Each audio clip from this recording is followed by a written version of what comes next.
This morning, we continue our series, Finding Old Florida, seeking out what that means to different folks. To some, Old Florida is tucked away in a small town, back roads that crisscross the state.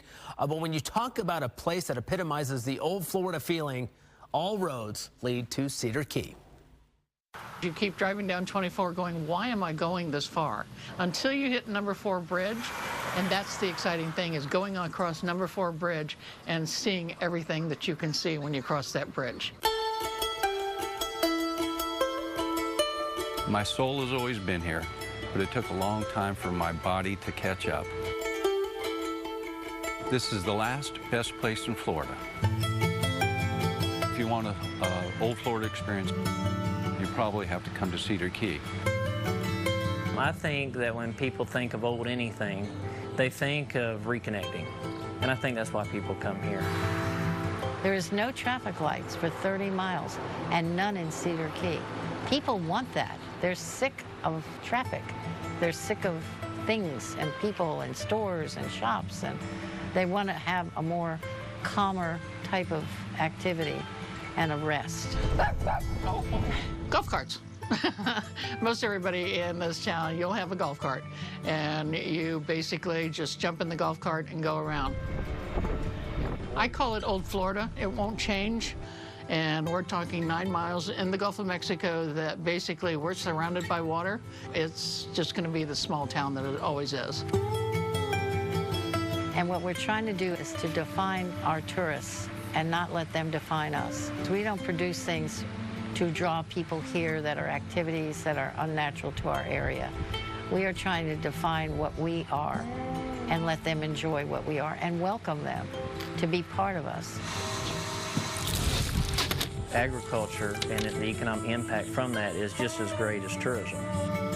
After the net ban in the mid-90s, a lot of our watermen and women needed something to do in the water, and they started raising shellfish, both clams and oysters. The economic impact to this area is anywhere around $50 million a year. The folks that work in the restaurants, they serve the seafood, so everybody's connected to nature. You can't live on an island and not look at the weather. It amazes me that people don't follow the weather. The clouds today, I'm looking at them right now. I know the tide. You breathe it. You can't go anywhere on the road here where you don't notice, oh, it's low tide, it's high tide. We just are always in tune to nature. There's no place that even comes close to the quality of life and the joy of living in one spot. I think the term Old Florida just helps people that are trying to explain why somebody should come here use it. Maybe that's with the architecture or the way the town's laid out, or that there's a lot of wooden structures versus concrete. The key to helping folks when they move here, they come visit here, is education.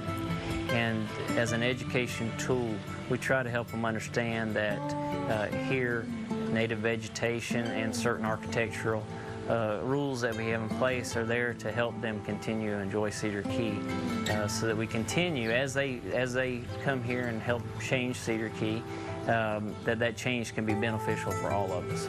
And that is really the challenge of the day, is how to manage the change in a way that preserves everything that we love, while taking on the reality that tomorrow's going to look different than today.